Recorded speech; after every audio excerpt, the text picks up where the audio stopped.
Okay, thank you, Chairman. We're now live streaming. Thank you, Teresa. Welcome everyone to today's meeting of the Overview and Scrutiny Committee. Without any further ado, I will begin with the agenda, but first, Councillor Burt, I believe you have a point of order you would like to raise. Thank you, Chairman. Yes,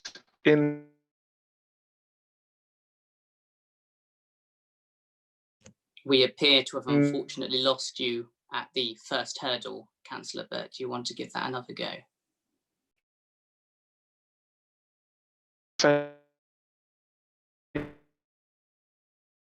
In vain as at the last meeting, I'd like to raise the point of order. It's worth looking at the exact one. It's in the Local Government Act, AB. Now, I downloaded the agenda for today's meetings last Thursday to prepare for it, and I found that all of the items under agenda item 15 were missing. Now, there's not an emergency situation here. This is a scheduled, planned event, so I was expecting to see those. I left it for a few days because maybe they were coming to me via post, but that didn't happen. And I've then gone back to DEMS to find out what's been going on, and apparently there is nothing below the line. However, the document that's on the agenda document that's on the website is different to the one that I originally downloaded.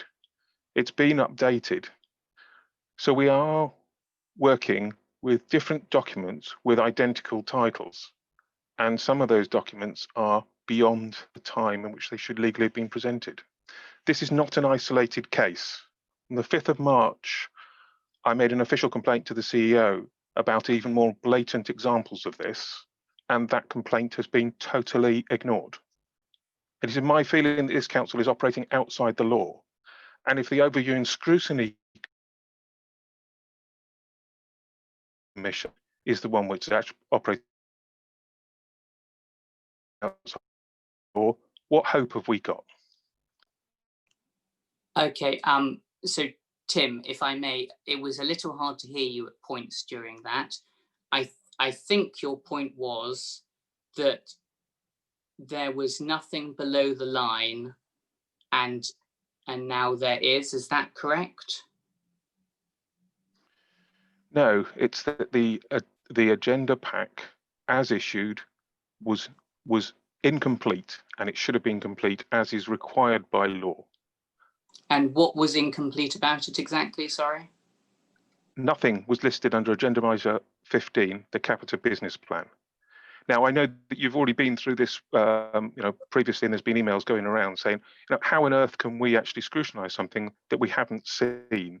I know Harry's sent those messages around, and there's comments about this, but how do we scrutinise the Capita Business Plan? How do we see the KPIs? How do we prepare for this meeting if we don't have access to the documents? So there are two separate points here, Tim. One, I'm going to allow Maxine to address, which is the legality. I would flag, as I flagged last time, that I am contactable by phone and on email, as is everyone else. I don't think I've had an email from you, Tim, about this. The only time I've had an email is this morning when you say that you want to raise a point of order. Obviously, all members are allowed to raise points of order under the Constitution, but I did say at the last meeting, I wanted members to act in good faith when they're trying to be constructive about how these meetings run. There is nothing that I want to prevent members from being able to see. Indeed, last time you specifically requested information about the recovery plan. That was also circulated, and an item has been brought forward at your request so that it can be done. We are not trying to prevent the scrutiny of any item in this council. And I do want to register my strong dismay that we once again are having to do this through a point of order. I think you'll find, well, I mean, I will allow the legal officer to answer in respect of your actual legal point, but there is nothing that I or any other member of this council is attempting to do either unlawfully or simply by virtue of processes to prevent this committee from properly scrutinising any and every item that it wished to do. And I make every effort to ensure that all of these meetings are as open as possible so that members are able to scrutinise whatever items that you would like to do. You are the committee, you direct what goes onto this agenda. Okay, I am at your service in order to ensure that the agenda reflects your views. And I note Harry's comment. Again, Harry's email came in yesterday. Had he said last week, please, could you get this report for the below the line done so that we can see it ahead of time, I would have made every effort to ensure that was happening, because officer resources were being used to generate both an above the line report and a below the line presentation. But whatever members ask for, I will endeavour to ensure that they receive. But I really, really object, and obviously I can't prevent your points of order, but I really object to your use of a point of order rather than simply just trying to constructively work with other members of the committee to get this sorted. Maxine, are you able to address the legal point insofar as we were able to hear it from Tim? Yeah, I didn't hear everything, Councillor Burt, so you may need to help us out with some of it, but I think Councillor Oliver has tried to clarify the point. In terms of a point of legal, I'm going to ask Sarah Waldenholme-Smythe to answer that because she's our legal manager and she's in the room. In terms of whether the Capita business plan was attached or not, I'm not sure. But again, Rory Ringer is in the room, so would probably be able to answer that. I think I've seen him. So Sarah, would you mind just answering the question around from a legal perspective, please? I believe we've looked at this before, and as far as I'm concerned, we are legally compliant in the way that we have scheduled the meeting, issued the agenda and so forth. I understand in respect of the report that Councillor Burt is referring to, Rory can probably confirm, but I believe it's not a report, it's just a presentation that is going to be below the line. And obviously if there are questions that arise from that, as Councillor Oliver has said, questions can be raised before it's then referred to Cabinet and Council. But as far as I'm concerned, I believe that we have done everything that we should do so. Thank you, Sarah. Councillor Burt, would you like to come back? I don't think you've answered the point about there being multiple copies of the agenda, originally with missing items, and then those being added on later with the same agenda title, as if the original document had just disappeared. And sorry, can I just clarify, what is it, what section is it that you're saying that this is incorrect under, just so that I can check Sarah whether or not she agrees with your interpretation? The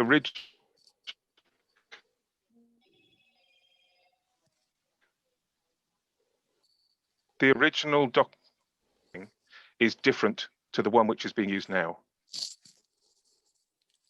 Sarah, are you able to clarify, firstly, in the event that there was an amendment made to the agenda, that whether or not that would be lawful, and secondly, if Rory or Teresa could just confirm whether or not, I mean, I'm simply looking at the agenda as it stands now, so I haven't compared documents as Tim says he has done.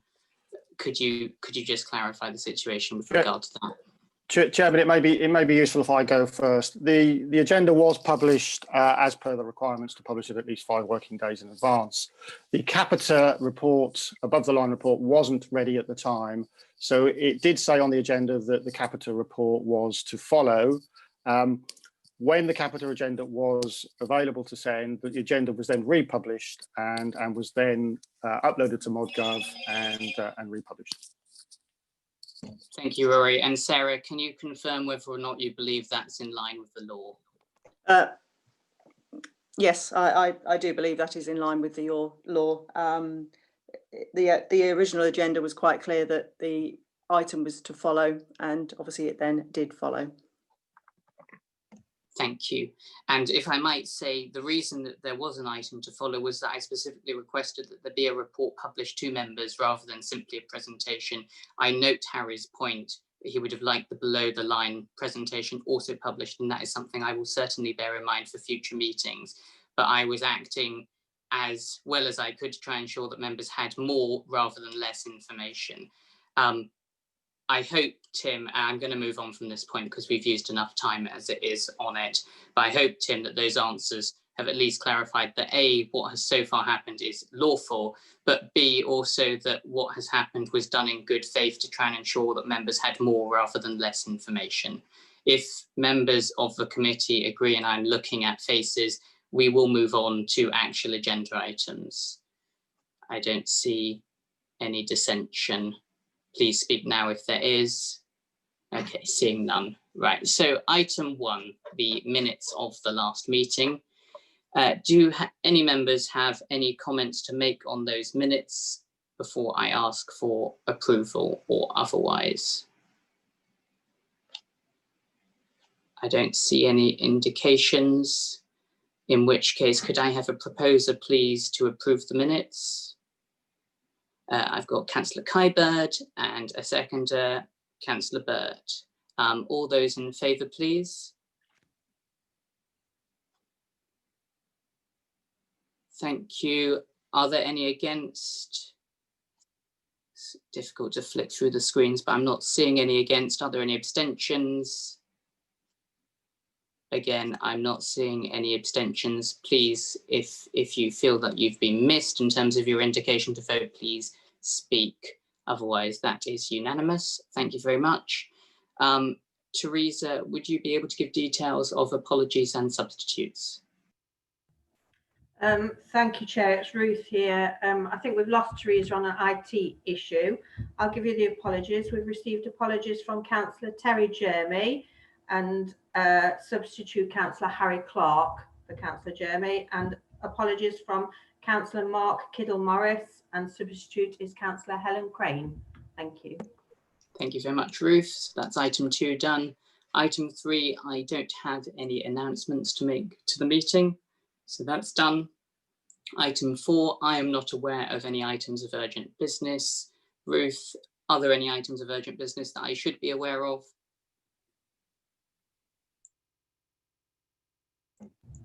Or anyone else? Yeah, not as I've heard of from anyone, thank you. Excellent, thank you. That's item 4 done. Item 5, declarations of interest.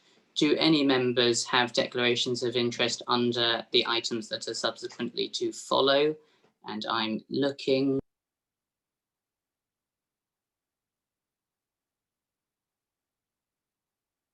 I see no indications that anyone has a declaration of interest. Please shout if you do, otherwise I'm going to accept that there are none.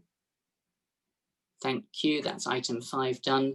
Item 6, I am not aware of any non-members or members of the public that wish to address the meeting, with the exception, of course, of Councillor Philip Leslie, who is the Attleborough Town Council Chairman, and he will be speaking under item 11.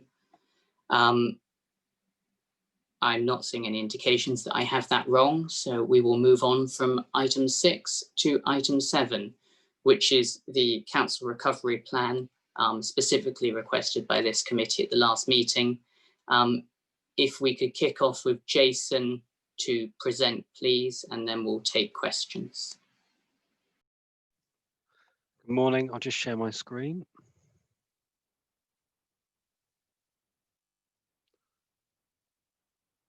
Teresa, it says I'm not able to share my screen at the moment.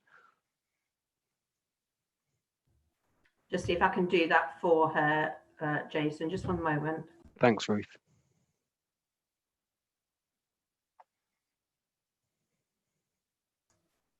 You should be able to do that now, Jason, sorry. It's all right. Okay, so hopefully everyone can see my screen now.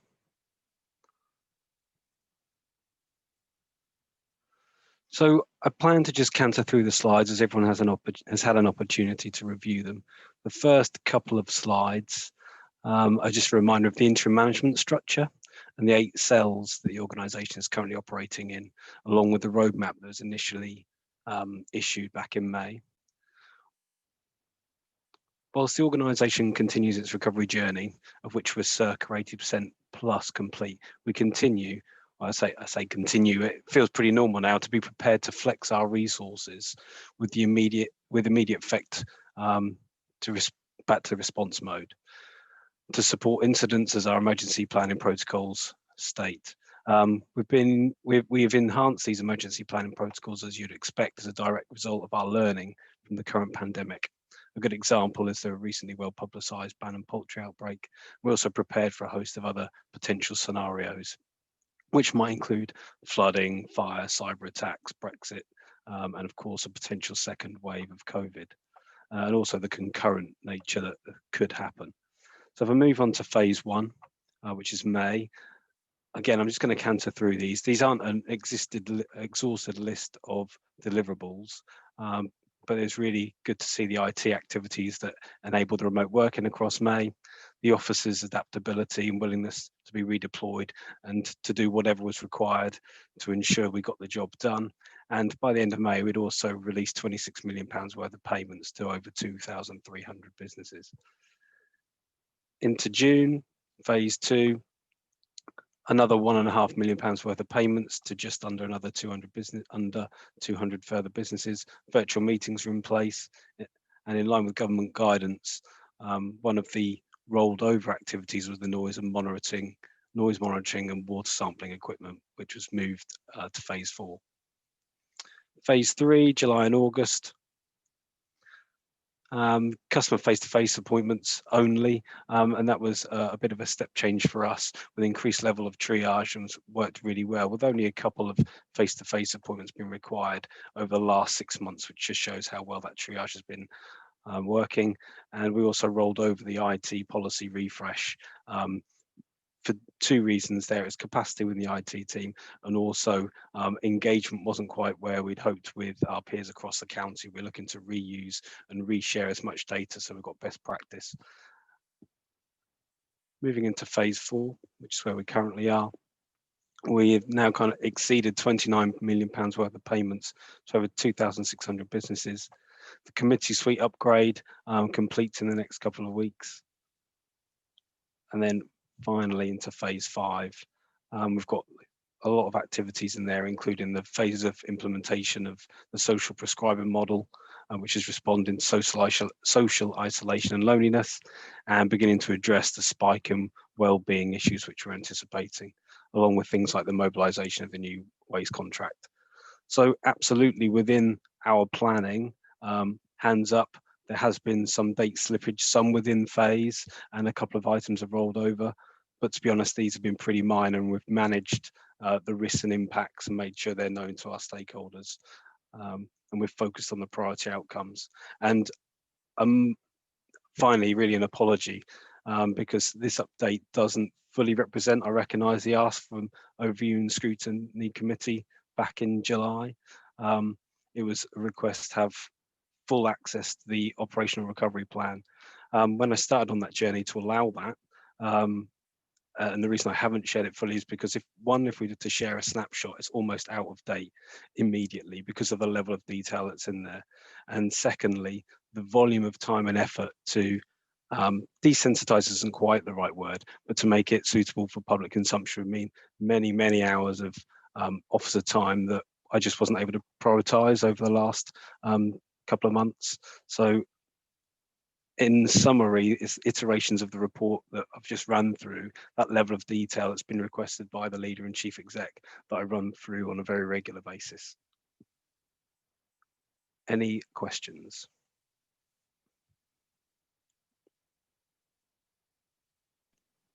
While the committee's cogitating on questions, I will just put in their mind, if they wish to request at the end of this item the unsanitized version, then that's a question that we can put to Jason and see whether or not an unsanitized version can be circulated to members of the committee. That would circumvent officer resources being spent, and of course give you the document as it's seen by the chief exec and the leader. I've got Robert, Tim, Ian. Robert, you kick off, and then I have Harry. I don't see anyone else. the moment. So yes, Robert, if you go first. Thank you, Chairman. Firstly, I'd like to sort of congratulate the officers on what they have implemented, and a specific question that they're planning ahead for an eviction spike. Could we have a little bit more detail on the nature of that planning? Thank you.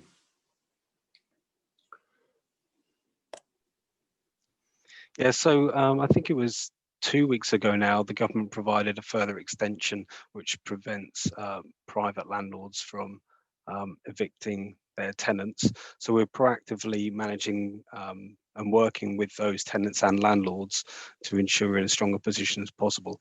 If possible, I'd like to refer to Director Rob Walker here, because he's been working closely with the housing team, probably closer to the volumes that are now, I think we were circa 120 at one point, and to my last view, that have been managed now to working directly with circa 40 households, but I think Rob will have a more up-to-date view. Yeah, thanks, Jason. So at the peak of the COVID crisis, we were housing over 100 people in temporary and emergency accommodation in B&Bs throughout Breckland and further afield. We've worked hard on that 40. So, you know, over a 60% reduction in the amount of people we're housing in accommodation. We are absolutely preparing for the impact of the evictions starting to roll in. We're proactively working with the social landlords, predominant within our patch, be it Flagship, Broadland and others, to make sure we look at the whole system and look at what measures can be taken to minimise the impact of evictions.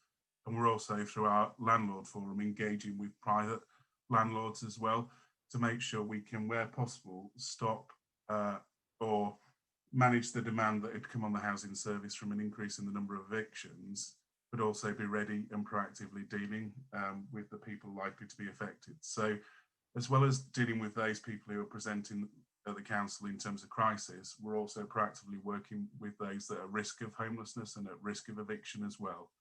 This isn't me saying there isn't going to be a big demand and it isn't going to put pressure on the housing service, but we're putting the resources in place and we're taking all the steps that we can do to try and mitigate the impact should it come at the end of the month.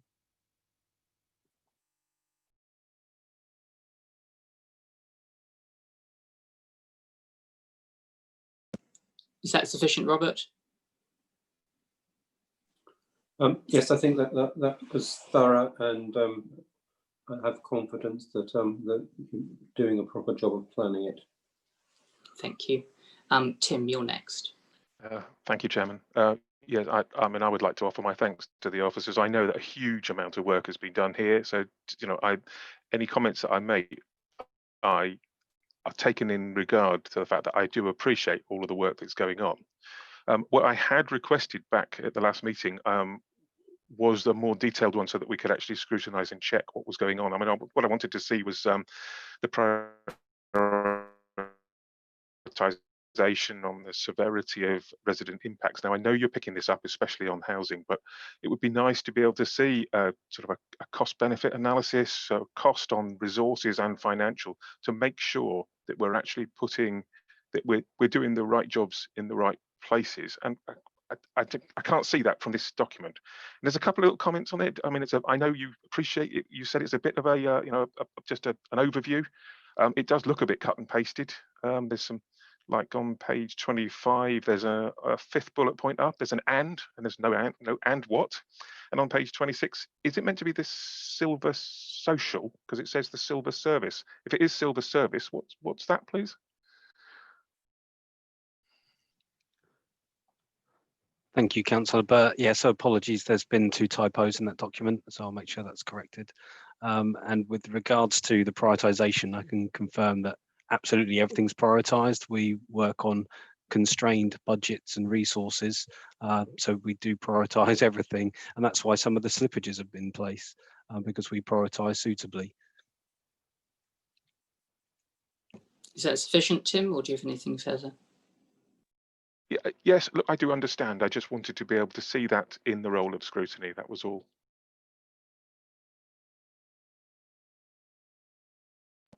Sorry, when you say see that, could you just clarify? Well, I would like to see the detail that that you suggested that we might be able to see, the raw information as presented to the executive members. I mean, even if that is below the line, confidential, whatever, it would be nice to be able to see it so that we can review. Okay, we'll cover that point later in this item. Ian, you're next. Thank you, Chairman. First, to echo the previous comments, the officers and the speed of response was tremendous. There may have been quibbles at different points, but the speed of actually operating and responding to demand, can only be officers with the executive members can only be congratulated, and this does really bear it out. The phasing is very much appreciated. I've got two questions, if I may. Chairman, there's one is we've got with page 23 the slide. Is there a likely, or is there a view at this point following the chief executive's resignation about how that slide will change? And lastly, page 28, which is the October-December phase. Intrigued by the point planning policy public consultation. Would love to know what that means. But apart from that, I don't actually have a problem with the level of detail being provided. It's actually very much appreciated. Many thanks.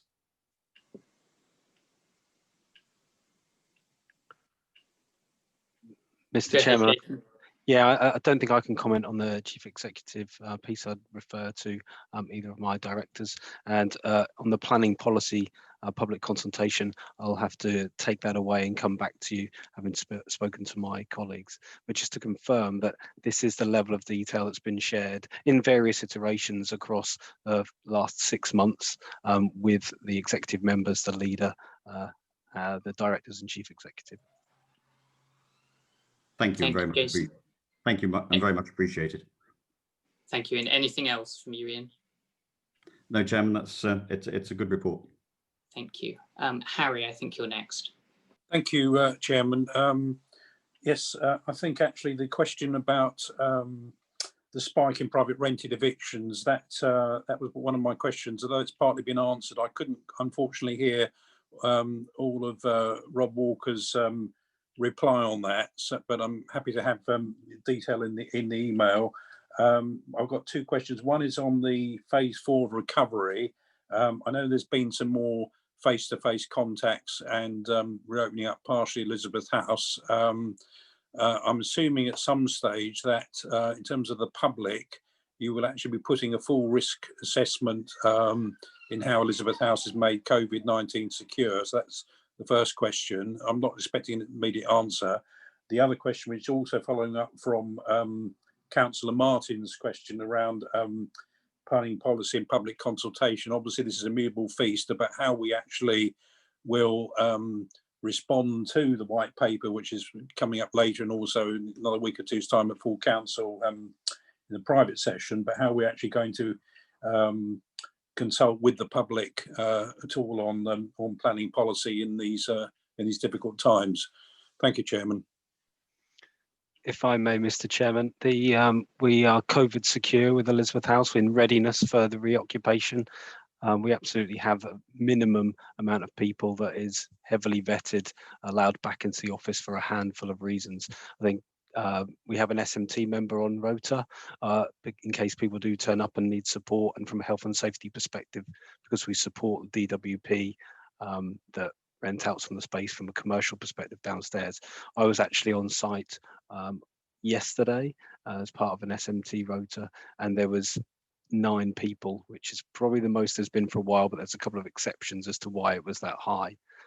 So that's been carefully managed, but the building is COVID secure, and there's many risk assessments in place, as our colleagues can verify, and they're regularly updated and reviewed as guidance continues to change. And again, I'd have to come back to you on the planning policy public consultation piece, and I'll pick that up with an email. Thank you, Jason. Harry, is there anything else you want covered? Just in response to Jason, thank you for that. Appreciate all the hard work people are doing, which is tremendous. It just, the question was around the risk assessment actually being published on the, not on the intranet, which I know it has been, but also on the public website of Breckland. That's right. All. Thank you. That's the end of my question. Thank you. Thank you, Harry. Councillor Crane, please go ahead. Hello, yes, thank you, Chairman. Just one quick question. Under the phase 4, I see there's sourcing sites and logistical support for delivering max vaccinations. Is that something that Breckland is doing as a council, or is they doing that in conjunction with Norfolk County Council? And could we just have a little bit more detail on that, please? Mr. Chairman, I think Director Rob Walker had his hand up there. I'm happy to have a stab, but I think Rob would have more up-to-date detail than myself. I bow to your greater knowledge, Rob. Councillor Crane, absolutely, this will be in support of efforts by Norfolk County Council, so it'd be a case of us standing up ready to support our colleagues at county, whatever plans are entail around mass flu vaccination, etc., etc. There's no definitive plan in place, as I understand it at the moment, and we're very much a support to our county colleagues rather than leading on behalf of this.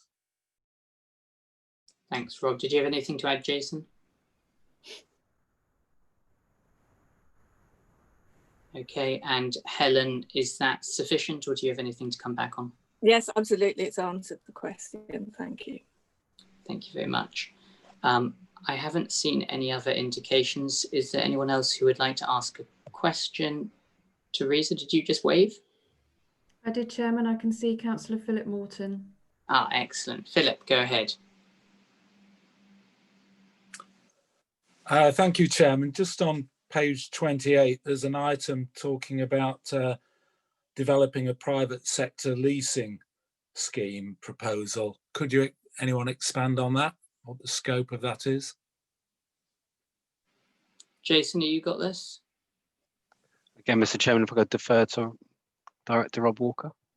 Rob, go ahead.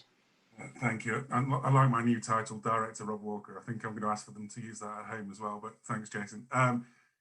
Absolutely, a private sector leasing scheme is something we're looking to do as part of an ongoing service review of the housing team, which is going on at present. It's about working with private sector landlords to encourage them to make their properties available for let to social tenants. So it's about increasing the stock available for use for affordable and social accommodation.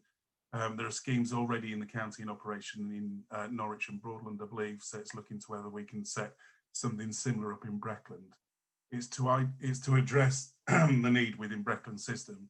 I think you'll all appreciate there's an absence of temporary and emergency accommodation within Breckland, so that when we have challenges in demand like we have had recently, we don't have a vast array of stock that we can use to support and house people at crisis and in vulnerable situations. So it's about developing a scheme where private landlords can work with us as a local authority to make their properties available in a safe and secure way for use with social tenants. It's currently at the iterative process at the early stages, but hopefully we'll be able to deliver it as part of the review of the housing team. Thank you, Rob. Philip, does that answer your question? Yes, thank you. I look forward to seeing the proposal come forward. Excellent, thank you. And Roger, I hope that your friend won't be joining us below the line. You recognise that confidentiality is very important. Good to see all man and beast joining the Scrutiny Commission today. So there are two things I think arising from that, unless there are any other questions. One was the question about consultation, which I think Jason is going to deal with in an email. Jason, I've lost your face, but I think you're nodding. Yes, excellent. And then the other question for Commission to consider is, Tim was asking whether or not we might be able to see some of the unsanitized information. I'm conscious that we've had quite a lot of information, but equally it's Commission's right to ask for more if it so feels. Can I just get an indication from the Commission? Do they want this information to be circulated to members? I don't think we'll have time to bring it to another meeting unless urgent matters arise from it. But first, can I just check those who would like to see further information, if they could indicate first? I've got Tim and Harry.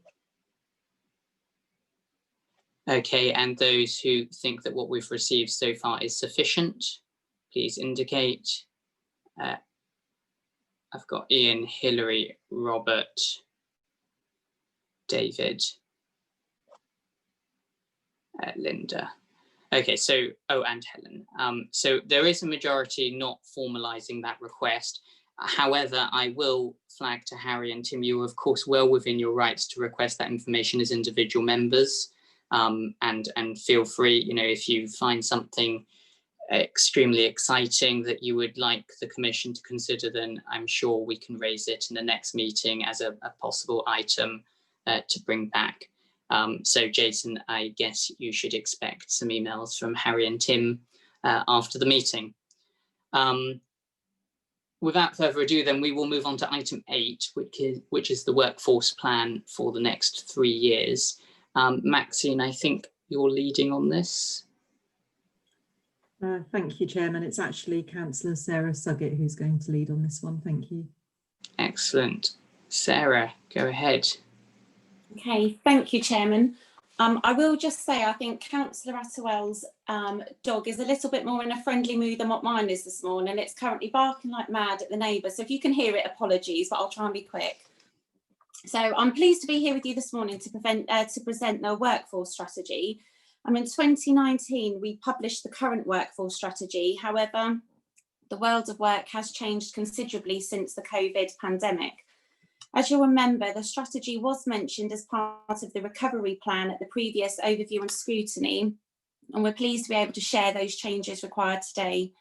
The workforce strategy takes into account the aims of our established people plan and links it to support the Council's strategic priorities as part of the corporate plan. It makes sure we have the right people with the right skills in the right role and performing the right tasks. It is imperative that we trust and empower our staff. We need to ensure there is a focus on performance and outcomes can be managed despite when or where someone is working. COVID-19 has compelled us to deliver a more digital service. The needs of our customers have changed. We need the ability to be agile to respond to those needs while still balancing the requirements of those for whom face-to-face support is still appropriate. Some of the changes include the following: how a diverse workforce is just as relevant as the importance of the generational split. Flexibility means we can accommodate opportunities and arrangements to attract the best talent for a role. For example, someone with a disability not needing to attend an office 5 days a week makes employment more attractive. The changes to the strategy also include performance and innovation, putting our communities first and making sure our workforce is connected and motivated, programmes to support agile working and being digitally connected, to establish a charter or promise to further engage member development. There are many benefits to be had from these changes. They include being a local employer of choice, one who is open and inclusive where everyone is accepted, the ability to enhance a culture of performance, organisational agility and innovation, putting our residents' experience at the forefront and to deliver a service that fits their needs. There is of course a monetary saving to be had as a result of increased efficiencies. And lastly, working in a more digital environment and agile fashion will help reduce travel, therefore giving us a reduction on our carbon footprint. Thank you for giving me the chance to present this today, and we are of course pleased to take any questions. Thank you. Thank you, Sarah. Are there any questions from members? Tim, if you go ahead first, then I've got Robert, Ian, and, okay, thank you. and Fabian as well. So Tim, go ahead. Thank you, Chairman. Looking at page 31, I think we've discussed previously about who is the customer in these. You know, the customer need, the customer say it was resident and customer or product. A couple of others. I'm very pleased to see that you've taken out of the latest incarnation the word baby boomers, which is a derogatory.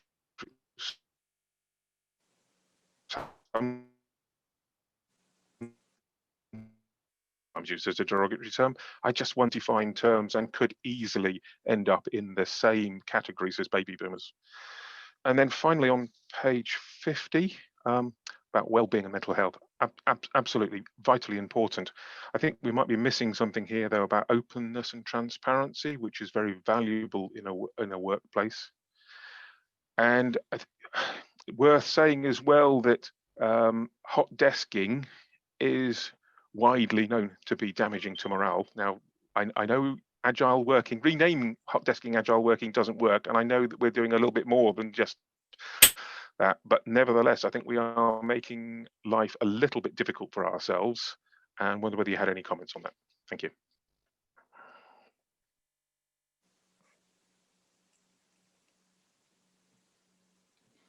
Thank you, Councillor. But I couldn't quite catch all of that, but I don't know whether Maxine or Joe could perhaps enhance on any of that. Yeah, I didn't catch the bit about baby boomers. I agree with you around the well-being, and I think open and transparency is part of our sort of code of conduct anyway, so I think that goes without saying, but certainly agree with your comments there and happy to have a look at that. In terms of hot desking, yeah, we've sort of changed our approach. We were originally looking at hot desking, but now agile working is not about hot desking anymore. It's about having different spaces and people being able to work in effect, potentially anywhere, whether that's in the office, whether that's on the go, and not being quite so focused on. So that's a change from the original policy, which we were looking at more hot desking environment. I think we're looking at the workplace being somewhere where you can come to connect, to network, to dock down, but not necessarily in the same way as a hot desking. But I take on board your comments around that, because I think particularly with COVID, and we've had to make ourselves COVID compliant with our workspace, the hot desking in the older style would not be appropriate now at all. So absolutely take on board all of those points. Thank you. Was that sufficient, Tim, or do you want to come back? Yes, thank you. I think it might mean that we perhaps in the future, or more quickly, need to look at the WorkSmart 2020 programme, because obviously things are changing, they're dynamic, which is a good thing, but perhaps we need to review that sooner rather than later. Thank you, Tim. Robert. Thank you, Chairman. A couple of points. In the context of the flexible reward package, are employees given a work from home allowance, and are there inland revenue guidelines that enable them to claim those against taxable income? And within the report refers to political awareness, but there's no mention of specifically keeping ward members in the loop where appropriate, and this has been something members have gone on about for the last 20 years, and it still doesn't seem to get put in writing. Thank you. Go ahead, Sarah or Maxine, as appropriate. Thank you. I'll let Maxine pick up the bit on the flexible allowances, but I'm encouraged to see that there is the member charter or promise, which is going to hopefully, well, it will start to look to formalise that member officer working relationship. So yes, I would like to see there be some more stronger correspondence to happen from now going forward between ward members and officers. Maxine, did you want to cover the flexible allowances? Yeah, thank you, Chairman. It's a good point that the councillor has raised. I think what we're asking for is if we get the changes to this strategy agreed, then we will look at what those flexible policies are. So we haven't actually created those flexible policies yet, because that is a change and they would have to come back to council for approval. But certainly in terms of guidance, inland revenue, taxation around people being able to work from home, that information has been provided to officers. So for those of them that fill in a tax return, they are aware of what they need to do for the time being. We're not at the moment suggesting that we make people permanent home workers, but that is something that we are reviewing as part of this change. Thank you. Just a supplementary on it, the fact that they do or do not fill in a tax return shouldn't stop them claiming allowances that they are due. You're absolutely correct there. Thank you. Thank you. And Ian. Thank you, Chairman. First off, can I just welcome some of the comments that Maxine and Sarah have been making in response to some of the previous questions, which is very encouraging. I have to admit, I dislike the word agile no end, but with the wider definition being provided, then maybe it's something we're going to have to live with. But flexible working certainly is a good one. I'm very encouraged at 3.3 and the reference that Sarah made to the helping diversify the workforce, and particularly helping maybe or facilitating disabled members, residents to be employees within the company, within the council rather. Yeah, it wasn't an aspect I'd considered, and I think it is actually very positive. I was wondering, I look forward to seeing the charter for the working with members. There had been some hiccups, but we have been under extraordinary times. But the charter for future working will be very interesting to see. And the reference to almost using the offices as a hub, as opposed to necessarily as an everyday place of work, sounds positive. I was wondering whether or not there's any projections at this stage, or whether this is something back to Work Smart 2020 of how many officers we might actually, how many need to be accommodated on any one day. But presumably that's a future piece of work rather than something that we have at the moment. Thank you, Chairman.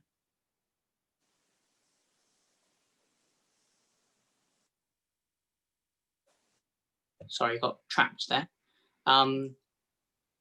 Sarah, did you have any comments you wanted to make on Ian's points? I don't think there was a question in there, but yeah, no, it's just thanks for the comments. And I think going forward, like Maxine says, once if this is approved, then all of the items in here, including the member pledge, is something what we can work on, and any comments which we have will be gratefully received and put towards the working document. Thank you. Thank you. Great, thank you. Fabian, I think you are next. Sorry, Chairman, would you like me just to answer the question about the hub and the amount of people or Sorry, staff? yes, that would be excellent. Ian, you so, can just shake it more vigorously.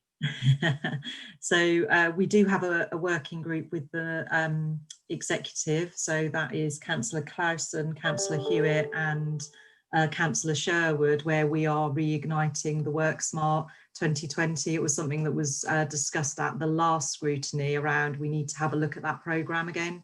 So we are re-looking at that programme and coming forward with ideas around the reoccupation of Elizabeth House and what that might look like. I haven't got anything further that I can share with you now, but that is certainly an item that is well on our agenda at the moment. Thank you.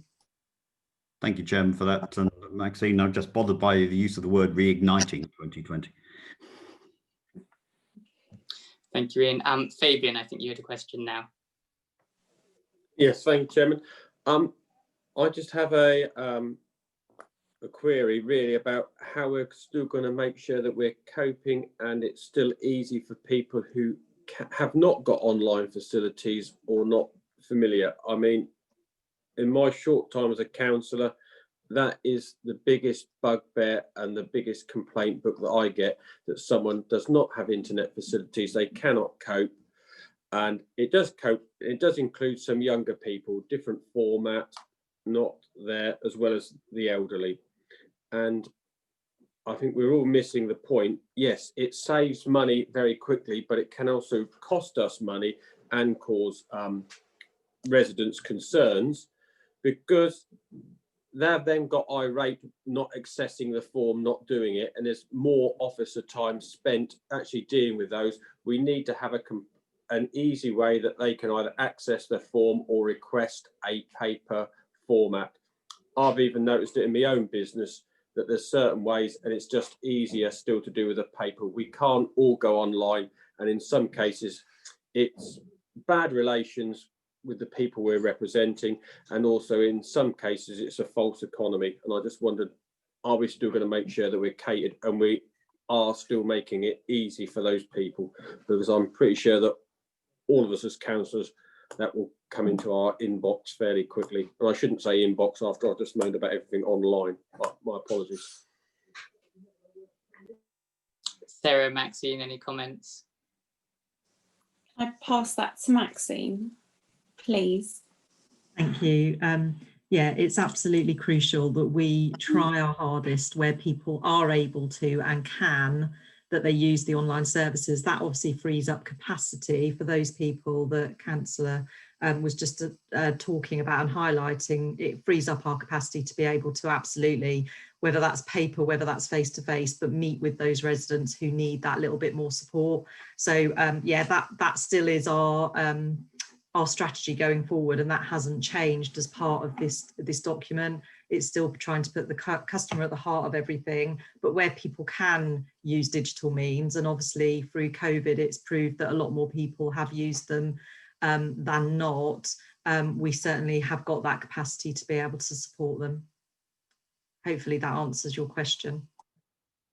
Thank you, Maxine. Fabian, anything else you want to add? Otherwise I'll go to Linda. Yeah, no, I mean, it is, and I know you do, but we need to make that, they might log on or they might, but they need to know exactly where they can contact either to request a paper format or something, or their communications, so they haven't got to go feel round and feel exasperated because we're trying to direct everything online. There must be the easy option escape hatch, if you like, for that point, please. Thank you, Fabian.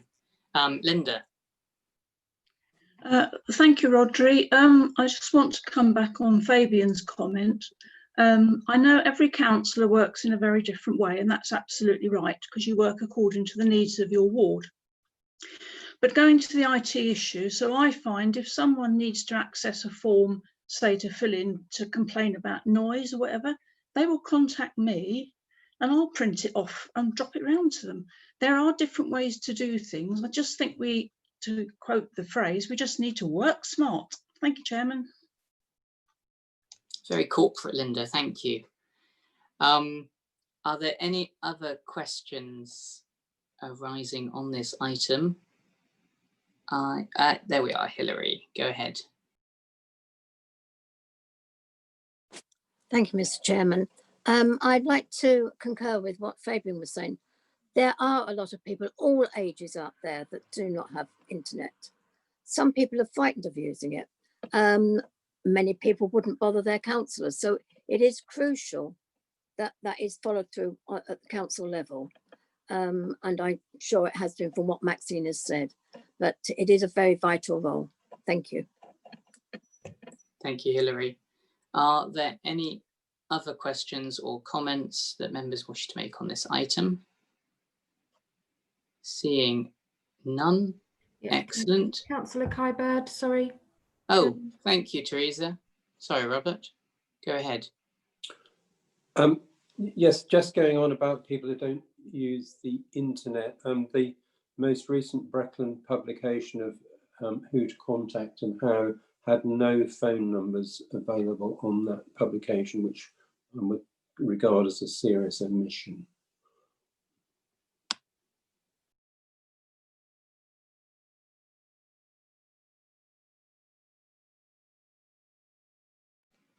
Thank you, Robert. Okay, I still can't see anyone else. Please shout. Excellent, thank you very much. In which case, our commission happy to note this report. I won't go to a vote unless I see anyone vigorously shaking their heads.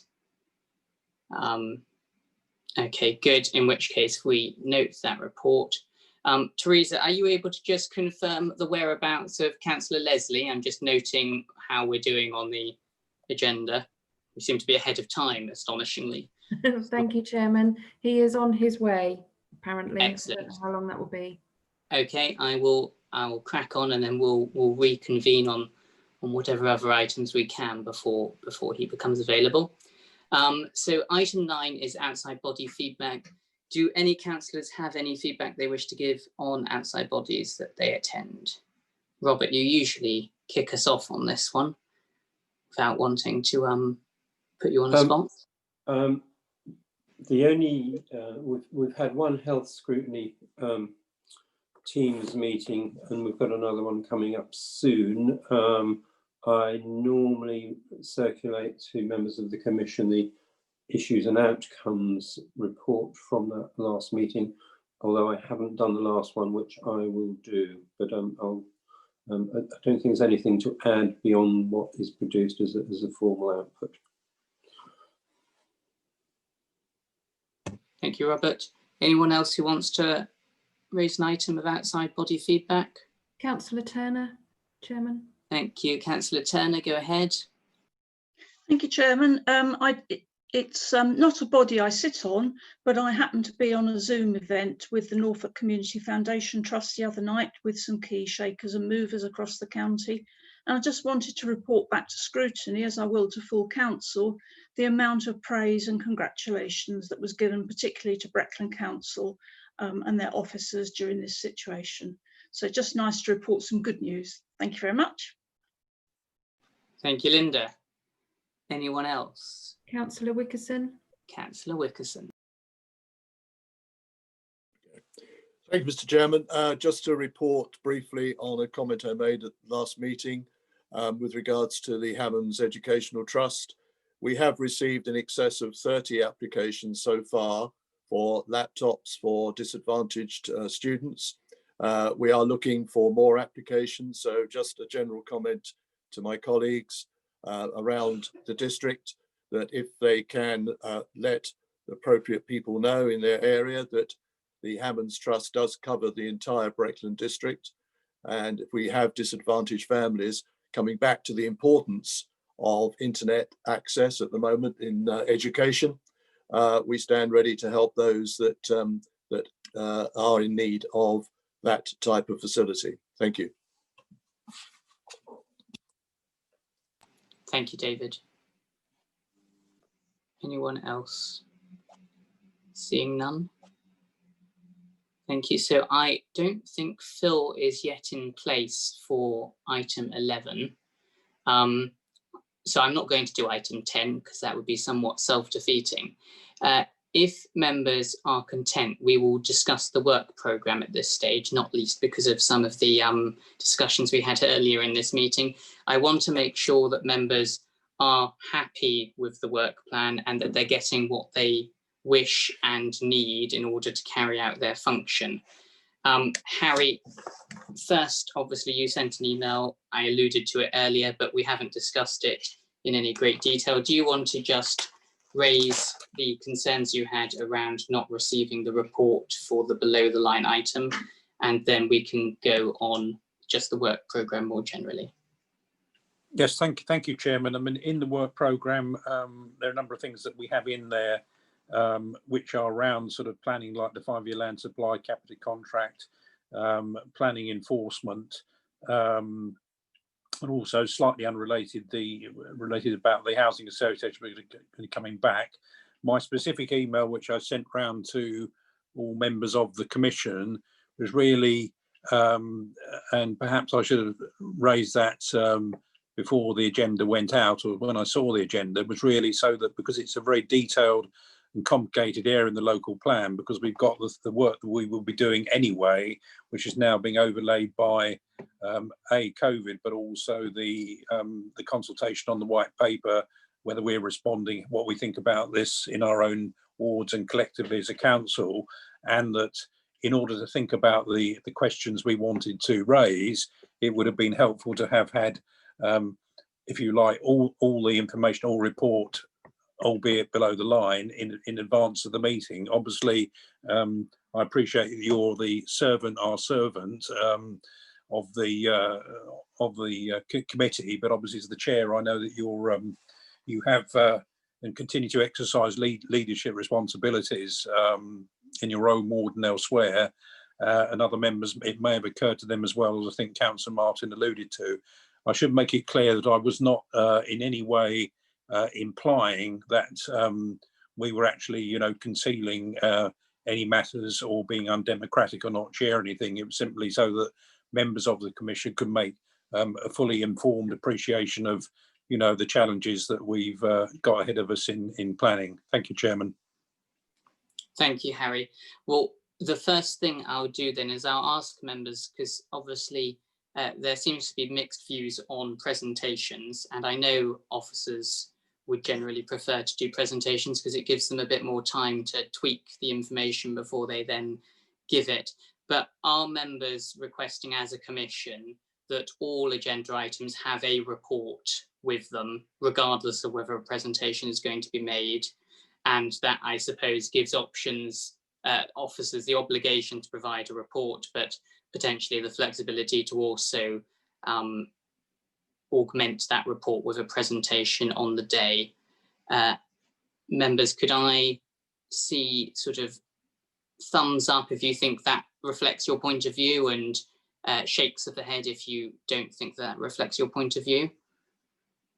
I've got 1 thumbs up, 2 thumbs up. It's a bit mixed, isn't it? 3 thumbs up, 4 thumbs up.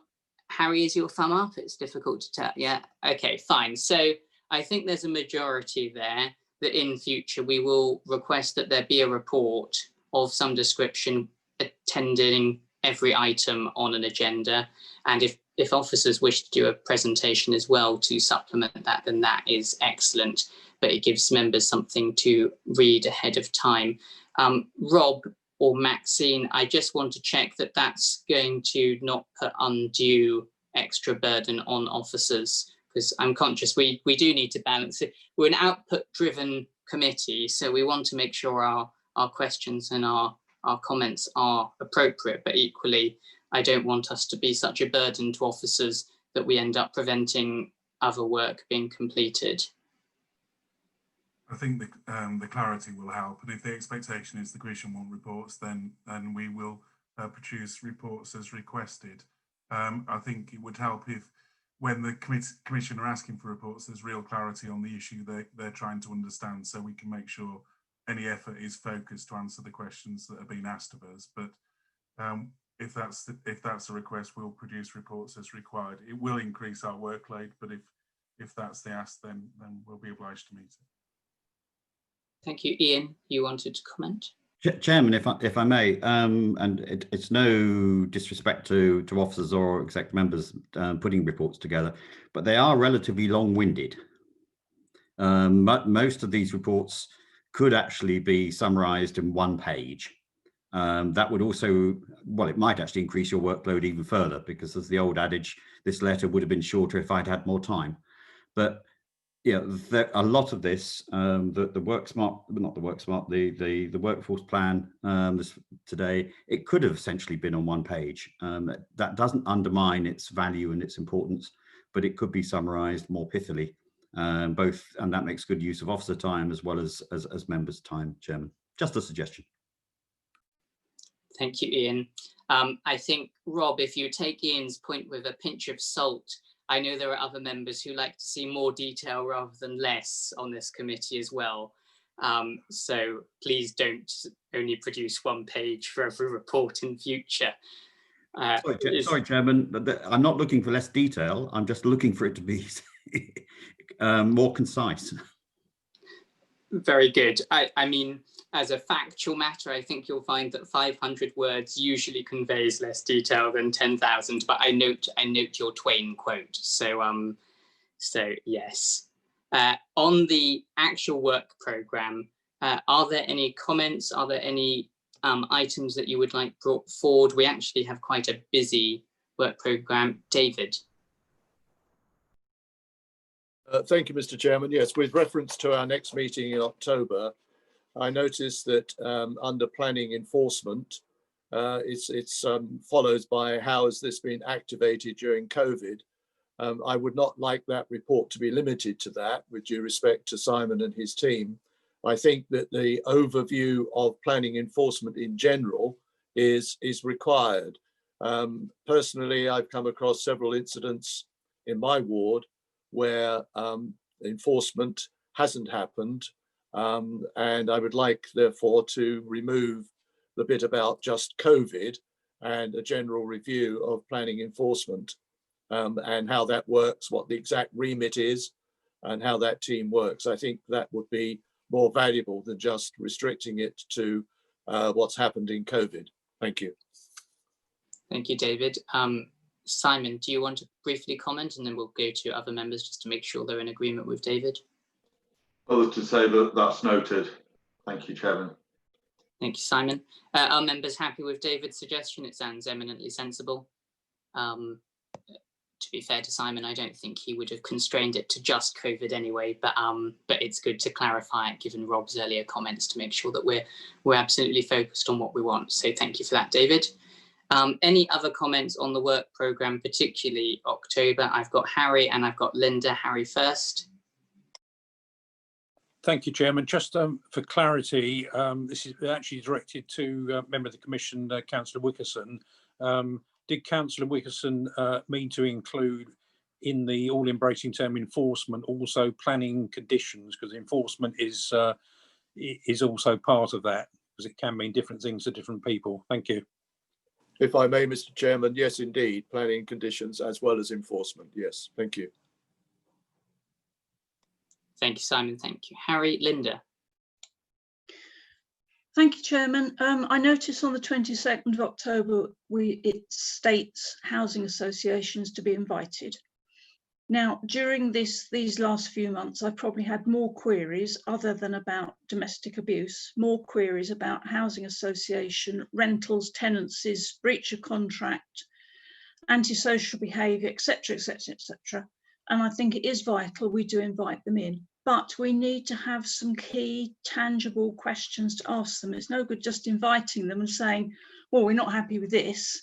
We need to have some pre-prepared stuff that they can come back with the answers. So I'm not quite sure how we might manage that. I'll look to Rob and the team, but I think it's vital that that session is so the outcomes are absolutely positive for us as the representatives of those residents. Thank you. Thank you, Linda. Rob, so just me thinking, firstly, I think we've got a good couple of weeks before we need to start getting the agenda out. In that time, if members are able to think of whatever questions or points that they would like to raise, perhaps in the next week, and email them through to me and Teresa, then what we can do is bring all of those together. Rob, if you would be able to coordinate the officers from the housing team just to make sure that we capture any burning issues that they've had over the last 6 to 8 months on housing associations as well. And then maybe we could compile that all into a sort of one-page document to provide the housing associations ahead of their attendance so they know, what areas we would like them to focus on. Does that sound like a reasonable plan for members and officers? Yes, thank you, Chairman. If you want to get best value out of the presentation, I think it helps to give the third parties coming in, the housing associations, an indication of not necessarily the exact question, but the sort of subject areas you'd like to cover. And then I think you'll find as a commission, you get a better value from the responses they give. So I think that's a sensible approach. Thank you. Are members content with that? Is there anyone vigorously against it? I don't see any vigorous objections, so that's good, or indeed even just objections. So we'll do that as a plan, and Teresa can help coordinate that. Hilary, you had a question, I think, or point, but you are on mute. Thank you. Sorry, Mr. Chairman. Just the fact that basically most of the questions were asked at the last meeting. So in the report, the minutes of the last meeting, it does give a good idea of the areas we wish to cover. Thank you.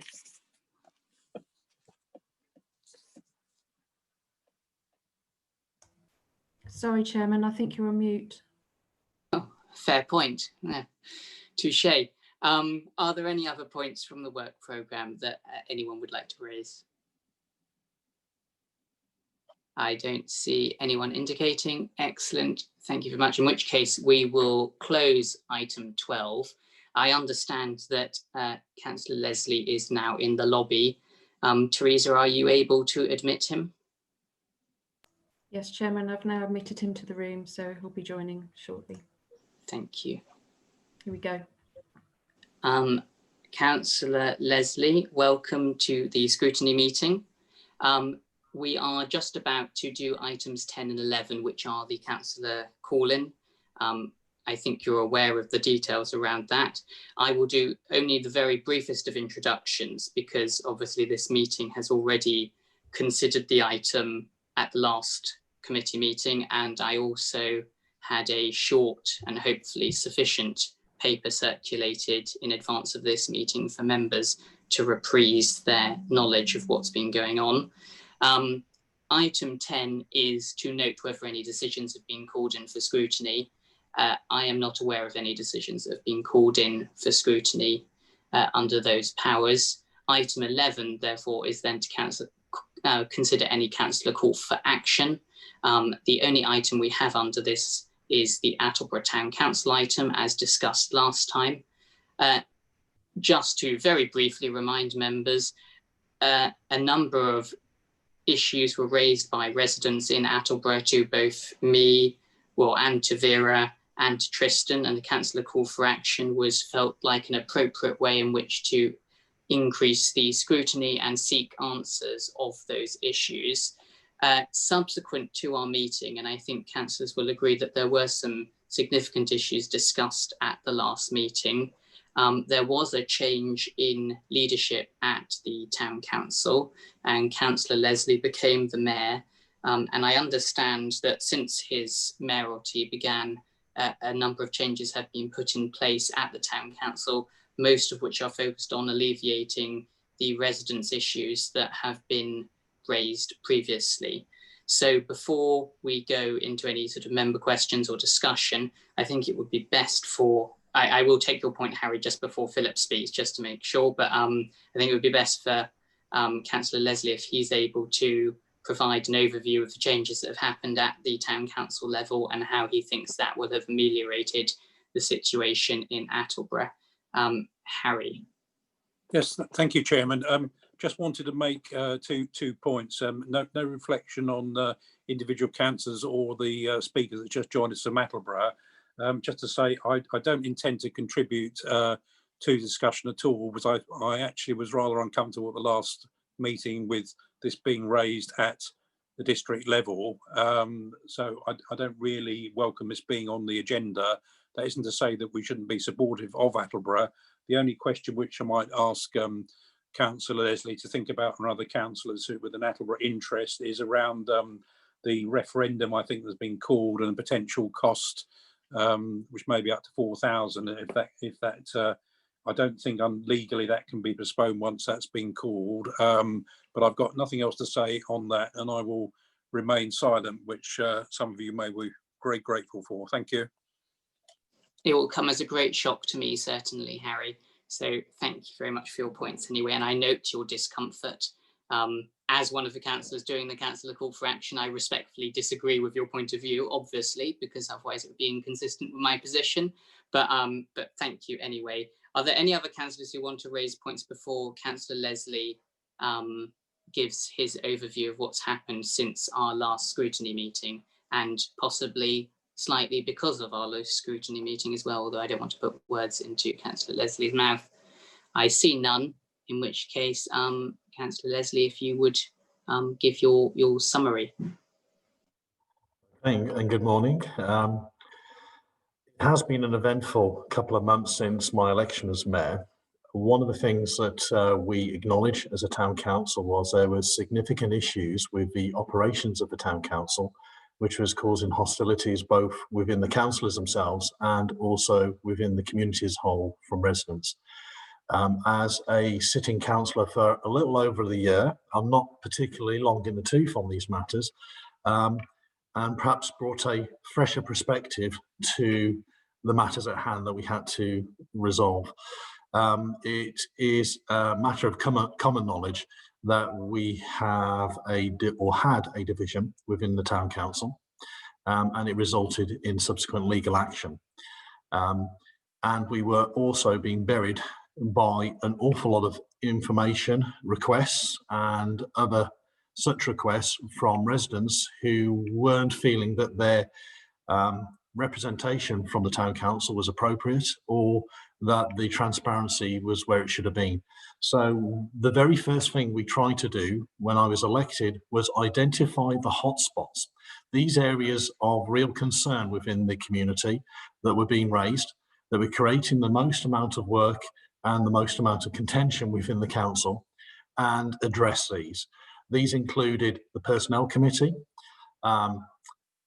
discretionary expenditure, solicitors' fees, and press releases, as well as the general operations of the town council and the type of town council meetings that were being live streamed to great entertainment of many residents.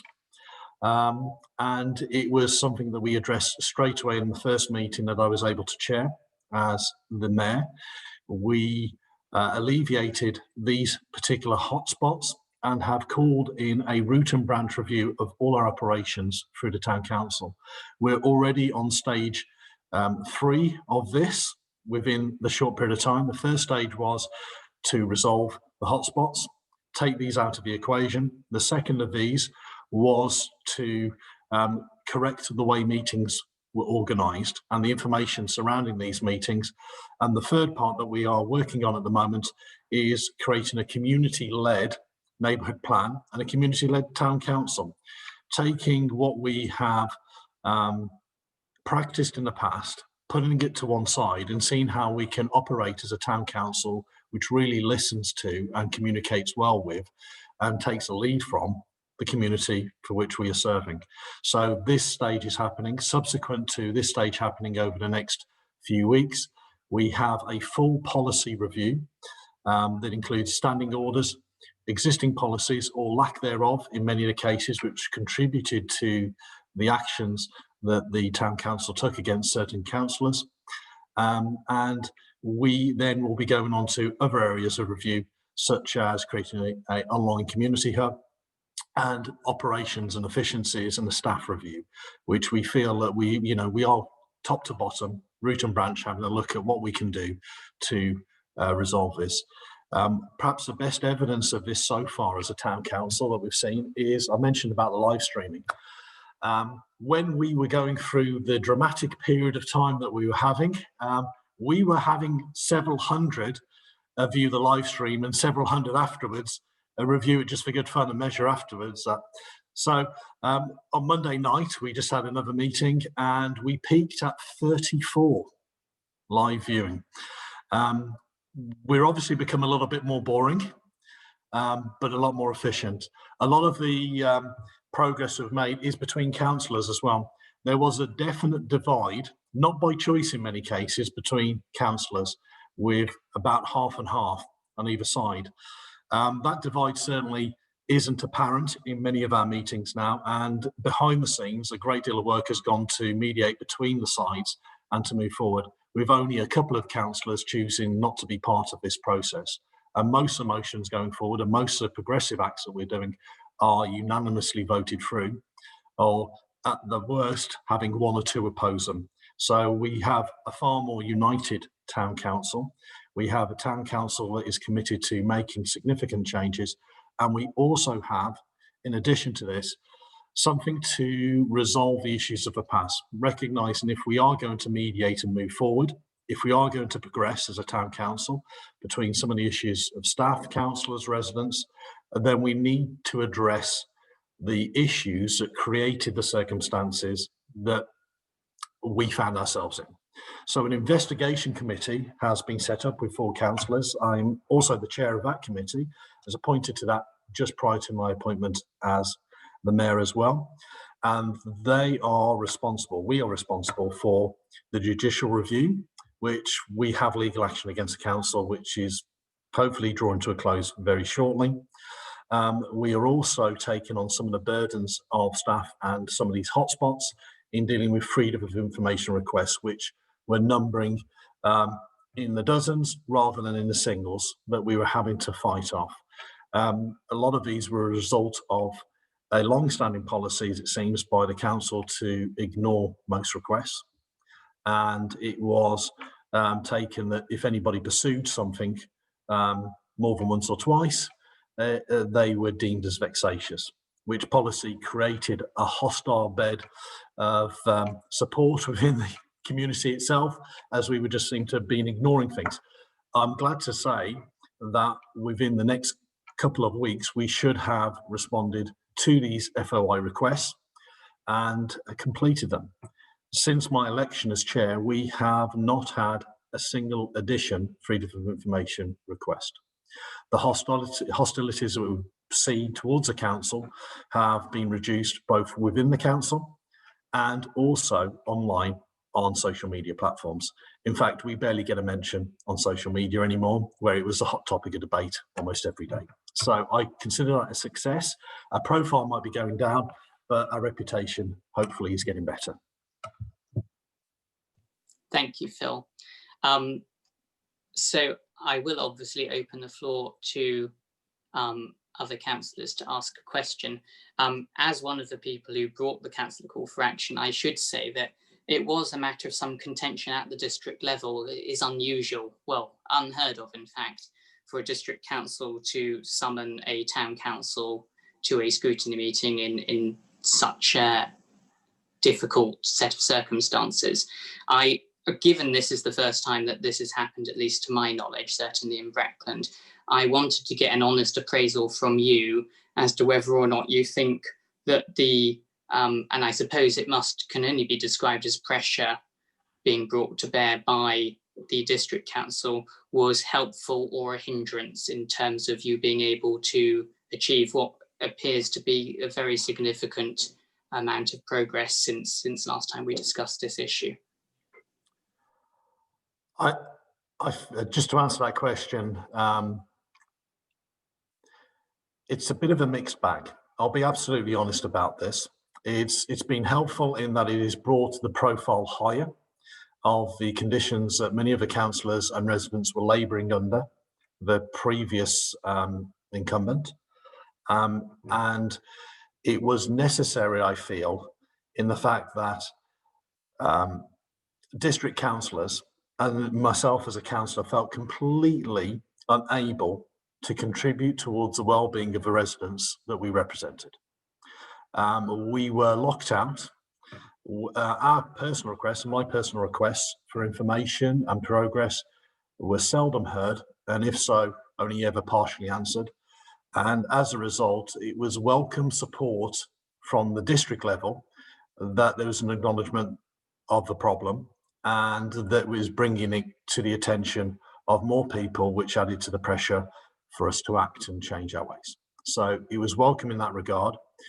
The only negative side effect on this is it is not uncommon knowledge that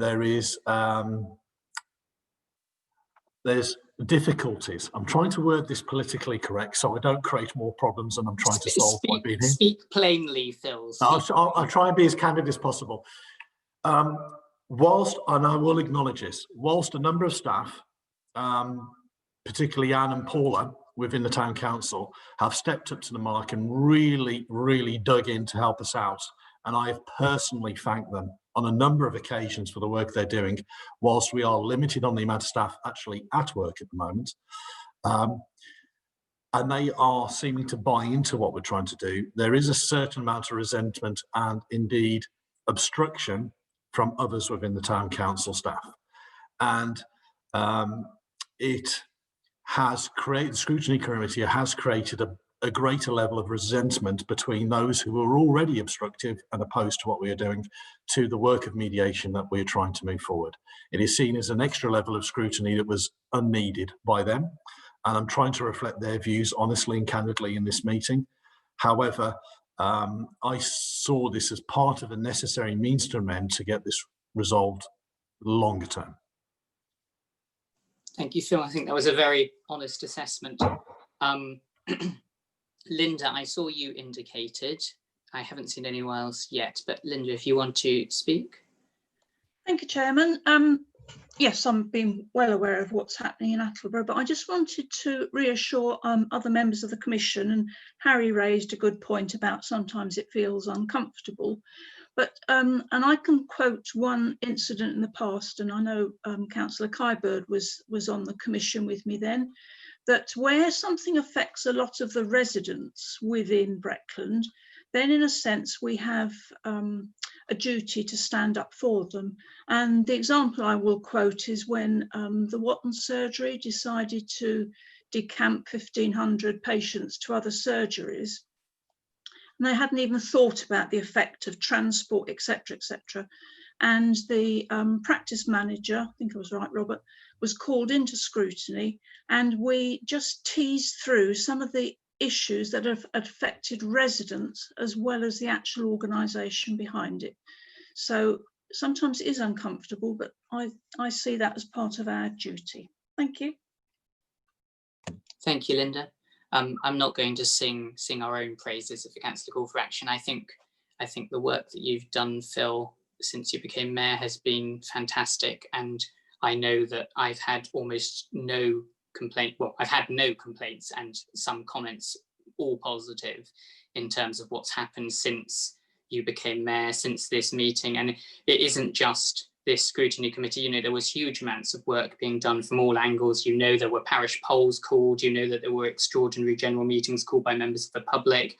There've been FOI requests. There's been all manner of things done in the last year, and it has been a long running issue. And I just want to congratulate you, Phil, and the other councillors on the town council, Vera included, of course. And Vera, if you have anything to add, I will come to you shortly on the fantastic progress that's been made.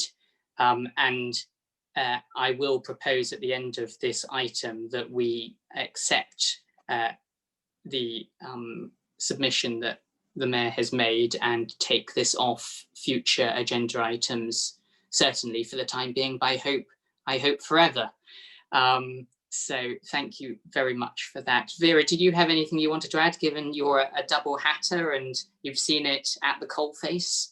I would just like to say it's not nice having your dirty washing displayed in public, but it's been such a change around for the whole of the council, and it's really been worth the heartache that we've all gone through. And as councillors, I think the majority on the council now are actually really got their teeth into what they want to do and working as a team, and it's a much nicer place to be, and everybody is keen to get out there and get on with it. So it might have not been very comfortable, but it was worth it. Thank you. Thank you, Vera. Are there any other members who would like to speak? I'm seeing none, in which case... Councillor Martin. Councillor Martin, there you are. Thank you, Chairman. Everything that's been said so far is incredibly positive, and all we can do is take our hats off to the new team at Attleborough Town Council and wish them luck, especially those of us that are parish chairman and councillors elsewhere. These things happen, no matter how big or how small a parish or a town council is, but all good luck. I did want to register just a concern, Councillor Chairman, that whilst yes, if something is happening and affecting quite a lot of residents, then there is a possibility or a premise that we should potentially call a body in to at least explain what is happening.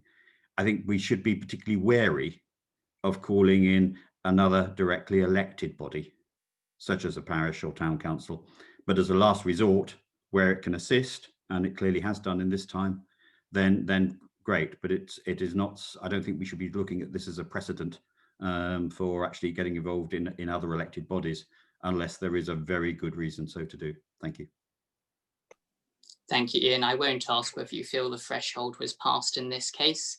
But no, certainly I don't expect us to be having every town and parish council in for whatever minor issues have occurred. But certainly in this case, Tristan and I felt it was justified, and some members here do as well, in terms of the level of difficulty being experienced in Attleborough.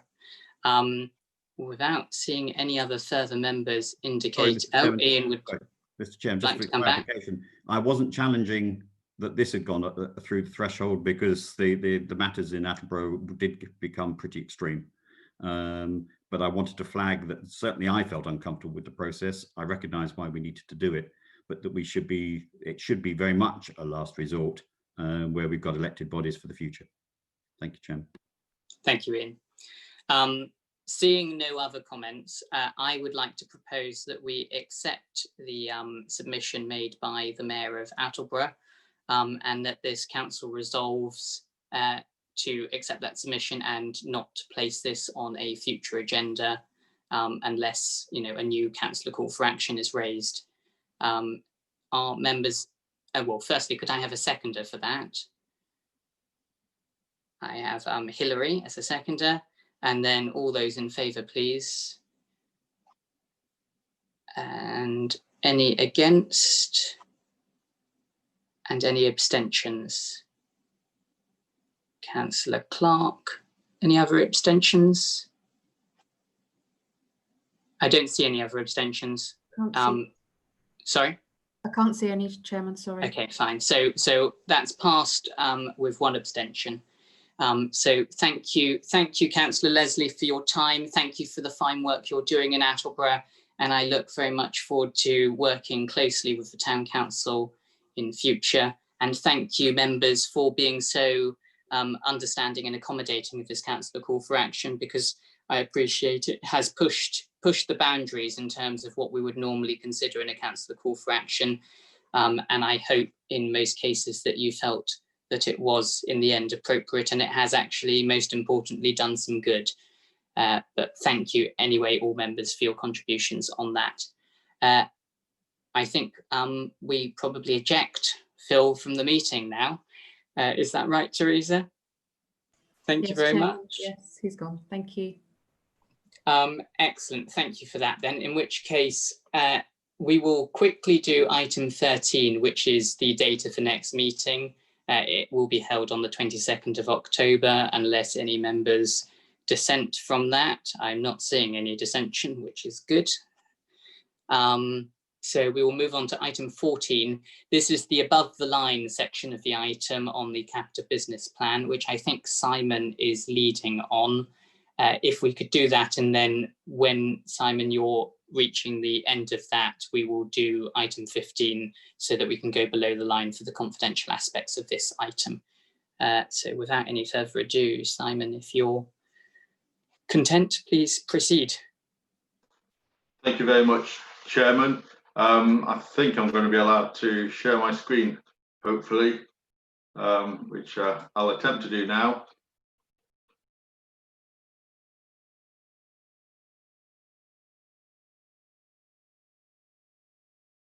So hopefully you can see that.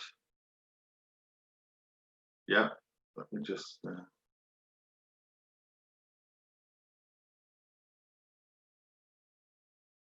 Right, so hopefully that's nice and clear for you. So just to sort of set out the purpose of the presentation before I go into the heart of it, we presented to the Commission in March 2019 when there were significant issues identified with the planning service at that time. I started in January, and my remit, together with the rest of the team, was to bring the service up to the standard that was expected by you as a council. And this really is not just about the business plan, it's about the planning service in general and where we are now in relation to where we were then. So hopefully most of you know me. I'm the Director of Planning and Building Control for Capita at Breckland, and with me I have Stephen Otterwell, who's the National Director of Planning and Building Control at Capita. And I think most of you probably know Steve as well, because he's had quite a visible presence here over the last few years. So the agenda, just to look at how we're structured, to identify the historic issues that were set out when I started at January 2019, how we wanted to move forward, how we are now performing, the highlights of the service over the last 12 to 18 months, and then an element in relation to the business plan at the end of this, which will discuss various commercial elements. So this sets out the management team that we have at Breckland at the moment. You'll be familiar, I think, with the vast majority of those names, and certainly in terms of Tracy, Rebecca, Richard, Chris, Julie, Andy, you will have fairly regular contact with most of those. Rebecca leads on the chairman's panel and the planning committee. So again, highly visible, and has taken that by the scruff of the neck, I think. We currently employ 45 officers, which is up from 41 at the last review. We've had a couple of officers come back to us. Chris Hobson came back around about this time last year, and most of you know Chris. Fiona left and then came back, which I think is testament to what we've created here. We also have a major project delivery manager, Stephen Scowen, who some of you will be familiar with, who was appointed specifically to support economic growth in Breckland. We've also had 2 changes in that management team since the last presentation. John Berry, who many of you know and many of you miss, left, and Rebecca was promoted internally to take up his position as head of DM, and I know has successfully stepped into that role. And whilst I'm sure there'll never be a replacement for John, given his style, Rebecca is doing a sterling job, and I think works well with the majority, if not all, of the members. And Joe Hall is the team leader for technical support in terms of validation land charges. And again, Joe was an internal promotion. So that's the structure chart as it sits at the moment. So you can see there Rebecca and the team that sits underneath her. Richard in particular is a key member of the team in terms of the work he does in managing householders, miners, etc. We do have some vacancies there, but we interviewed last week before, and we have made offers, and we are extremely hopeful that we will fill the planning graduate post. The senior DM post is being filled by Tom Donnelly, so again another internal promotion, and we are able to fill from the pool of candidates we had for the planning graduate post Tom's position as a DM planner. So we are actively recruiting to those vacancies. The issues that the Commission identified in March last year centred around these issues effectively: communication with officers, the consistency of decision making, resourcing within the service, the management of the service, and ensuring there are officers in the office, and the use that we had of remote support. We took those away, and we sought to deal with those issues. What we wanted to achieve, we set this out at the time, and I spoke at the Parish and Town Council Forum as well in respect of this, that we wanted an open and transparent planning service, one that says that Breckland is open for business and allows us to enable development to the benefit of the residents of the district. And I think that isn't only in terms of how we interact with the community at large, with members and with applicants, agents, developers, etc. It's how we deal with and relate and interact with other areas of Breckland Council, with economic development, with housing, etc. And I think it's true to say that there's been a significant sea change in terms of how our service and the members of it are integrated into the other establishments within the council. We also wanted to give confidence in the quality of our service. There'd been a lot of bad publicity over 2017, 2018 in terms of the areas of the service. Not all of it justified, but it was there. And what we needed to be able to demonstrate was that we had a stable business with low levels of turnover. So how did we do? We think we've improved the access and dialogue with members, parish councils, town councils.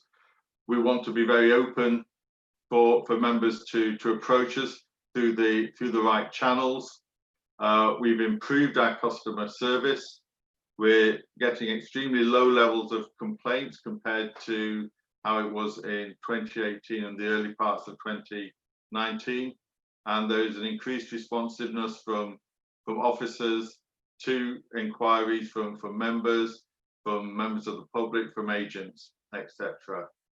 We've held regular agents forums to enable us to maintain those contacts with agents, with developers who actually use our service, to get feedback from them, but also to let them know what improvements we're making to that service. We've improved our resourcing, as we've demonstrated previously, and we've retained staff. We've promoted internally, as I've set out, to key management positions to retain continuity. It's not only to retain continuity, though, it's a recognition that the officers within the service are of a high standard and operate at a high level. And it makes sense for us, from an operational point of view, to make sure that we reward people who are performing well and add value to the service. And we're confident that we've done that with the appointment that we've made. We feel that on the whole, we've restored confidence in the planning service, both in the wider public, but hopefully amongst members as well.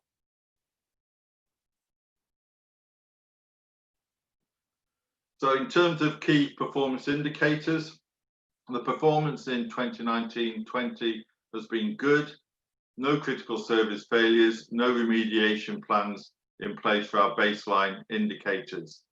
What we did do last year was we increased the critical KPIs for majors and minors to 70% and 80% within the statutory periods at the start of the year. And notwithstanding that, in terms of major planning applications, performance has significantly improved from January last year. At that stage, we were at 59% to where we are now at 90%. Volumes have been increasing. We dealt with close on 2,000 planning applications last year. And whilst numbers have been down slightly for obvious reasons in April and May, the picture since then is that there was a significant increase in applications, and the intelligence we have is that those numbers will continue to rise over the rest of the year. In terms of minors, again, performance improved significantly from January last year. It was 81%, which is a good level of performance, but it is now 97% over the year. And again, volumes increased, volumes continuing to increase over the latter part of this year. And we've also reduced the number of applications requiring extensions of time, which means that people are getting their decisions quicker. In terms of our statistical neighbours, we deal with generally more planning applications than the majority of those, and we deal with them as efficiently, if not more so. We also introduced new KPIs last year in areas important to the assessment of the quality of the service, in particular with validation. We've now got a technical support team that's overcome the issues we had in the first half of last year, that is efficient, works with applicants and agents to enable applications to be registered as early as possible. My assessment of that relies on the fact that I get very few, if any, emails in my inbox from agents questioning why their applications haven't been validated.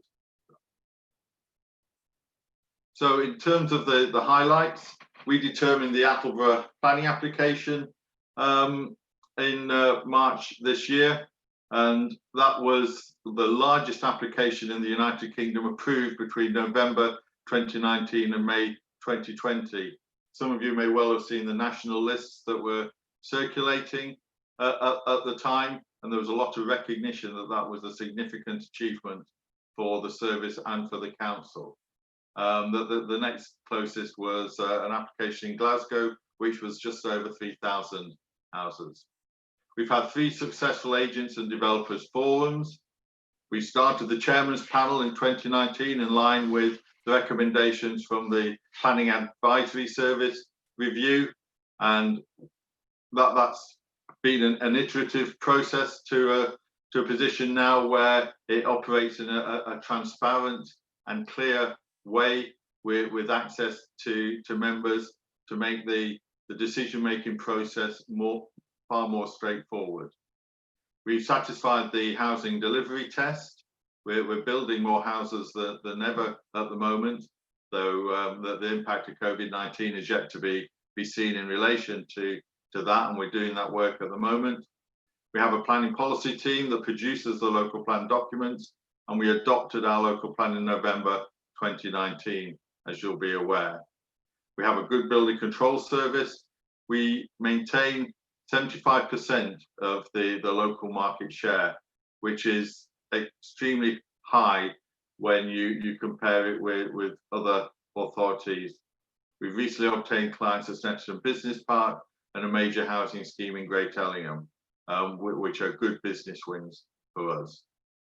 We attend the Town and Parish Council Forum as well as other Breckland focused activities. I, for example, have been to the Landlords Forum as well, and we make ourselves available and are keen to work on any forums, any committees, any areas where it is felt that we can add value.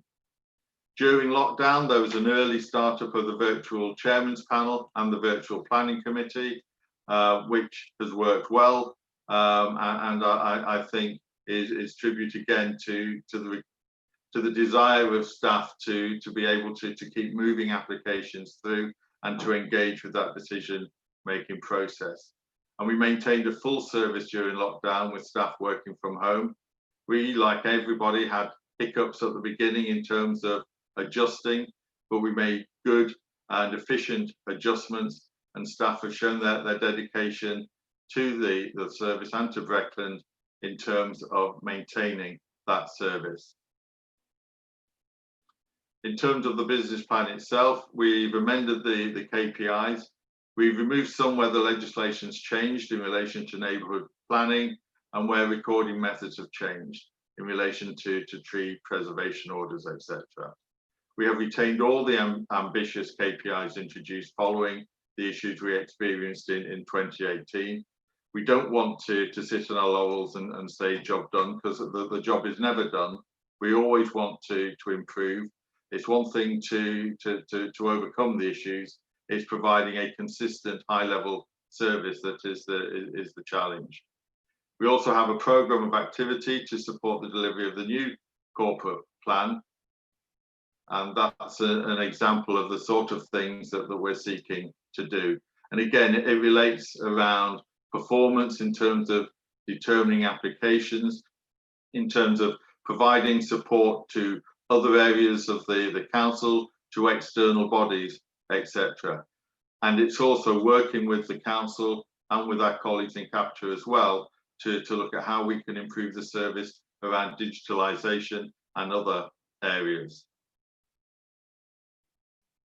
In terms of the local plan, and to some extent this will answer the question that Councillor Martin raised with Jason in terms of the work programme showing that planning policy consultation was due to start. That was overtaken by events and will be updated accordingly, so I apologise for that. But those consultations were issued in August of this year. As with many government consultations, whilst they were expected, they were still dropped on us fairly quickly.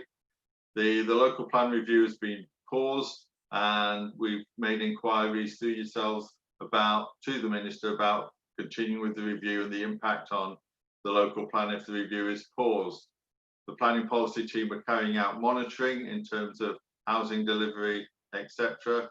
We're looking at doing work that will put us in a good position for the changes that are going to take place in terms of the planning system.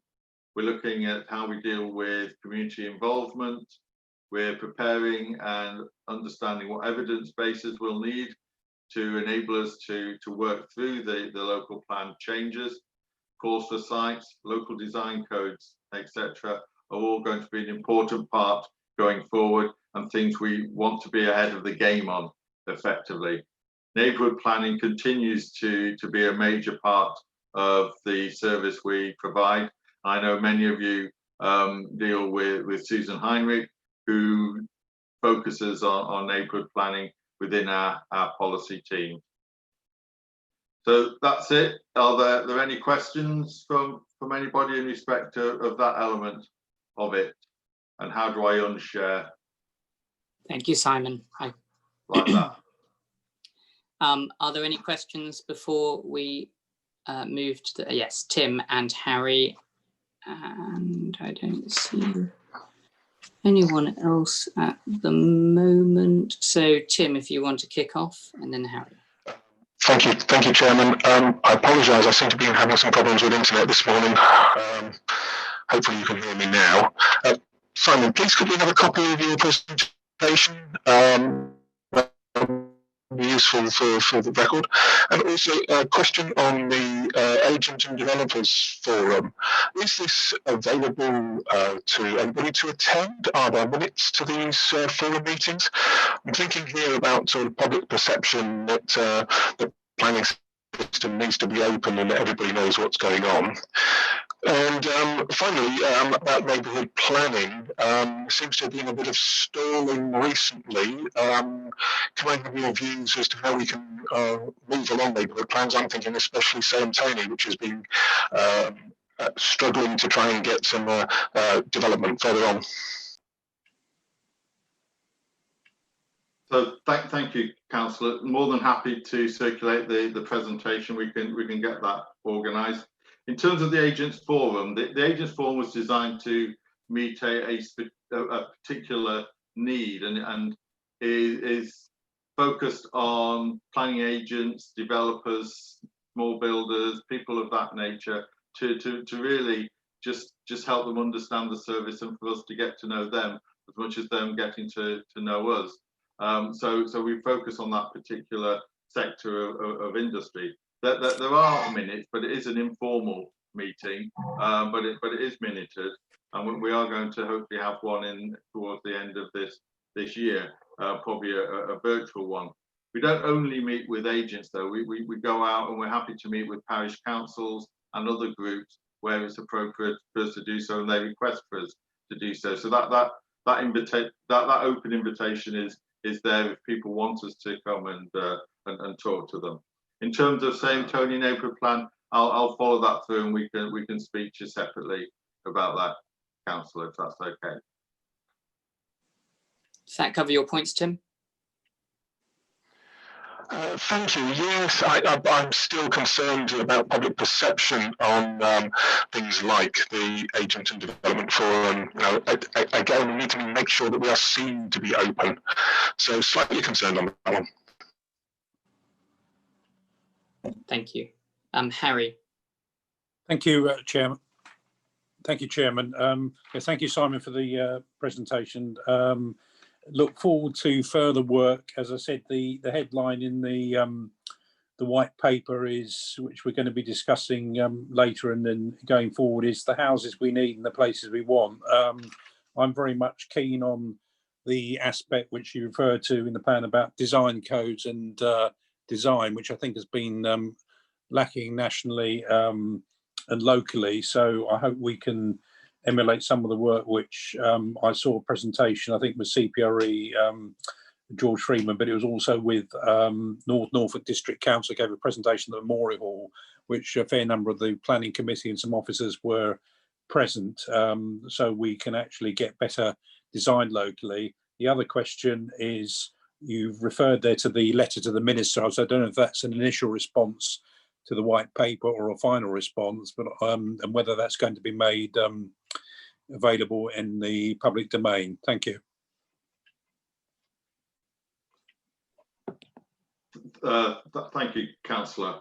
In terms of the housing numbers, I think the initial work that's been done on housing numbers indicates that there's going to be a significant growth proposed by central government in terms of Breckland, but also in Broadland and South Norfolk as well. And I think Norfolk as a county is going to have a significant challenge in terms of its housing numbers.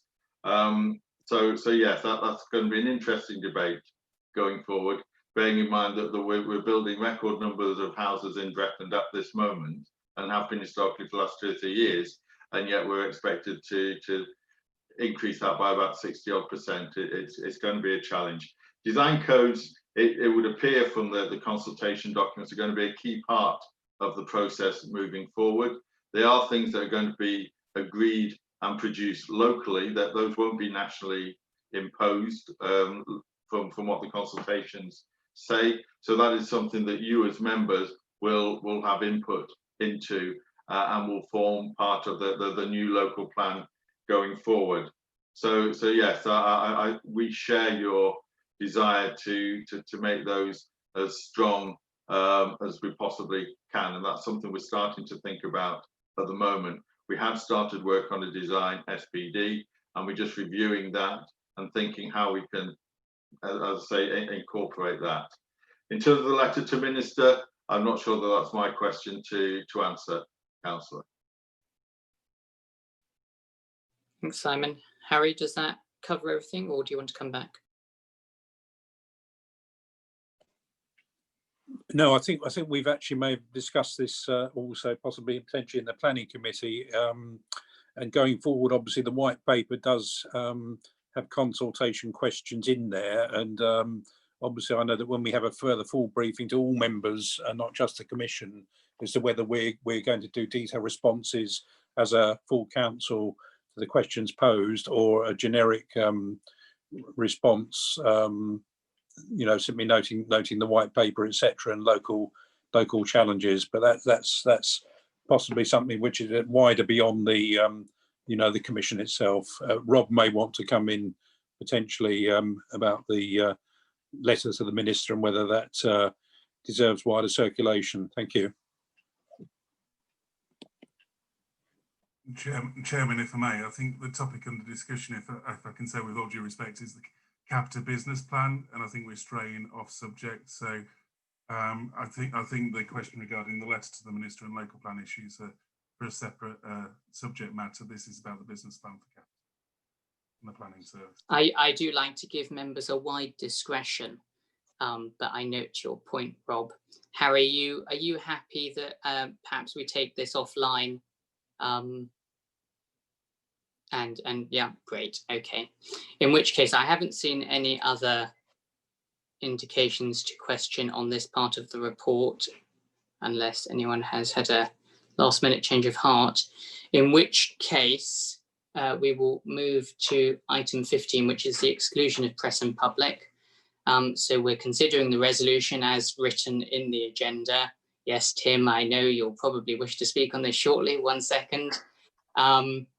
And we will have a proposer, seconder, and vote on it. But before we do that, Tim, if you would like to make your point. Yeah, thank you, Chairman. May I draw your attention to Article 12, decision making, a presumption in favour of openness. This is an obligation on us, and also that there's been some hint about commercial confidentiality. Can I draw your attention to the 2015 Local Government Transparency Code, paragraph 20, which clearly states that commercial confidentiality is not a reason to hold a meeting in secret by itself. Being as we don't know what is coming up, I cannot see how we can agree to go below the line. Thank you. So if I could handle the 2 points you've raised.